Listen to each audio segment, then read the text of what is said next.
আজকে ভাত বেশি খাওয়া থেকে আটকানো তো একদম মুশকিল। কাতলা মাছের মাথা আর আলু দিয়ে এমন কষা বানিয়েছি যে গন্ধেই পুরো খিদে পেয়ে গেছে। আর এই রান্নাটা হলে তো আলাদা করে কোনো মাছ মাংস কিচ্ছু লাগে না, শুধু গরম ভাত হলেই চলবে। মাছের মাথার আসল স্বাদ খেতে হলে তো একবার এইভাবে আলু দিয়ে কষা বানিয়ে দেখতেই হবে। গরম ভাত, কাঁচা লঙ্কা আর কাতলা মাছের মাথার আলু দিয়ে কষা, এর থেকে আর বেশি কি চাই বলো তো। বাজার থেকে আনা কাতলা মাছের মাথাগুলোকে পরিষ্কার করে ধুয়ে লবণ হলুদ মাখিয়ে ভেজে নিয়েছি।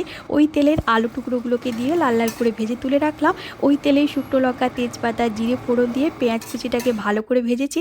তারপর টমেটো, কাঁচা লঙ্কা, আদা রসুন বাটা দিয়ে ভালো করে কষিয়ে নিয়েছি। হলুদ, লঙ্কার গুঁড়ো, জিরে ধনে গুঁড়ো, লবণ দিয়ে মশলাটাকে আরও বেশ কিছুক্ষণ ধরে কষিয়েছি।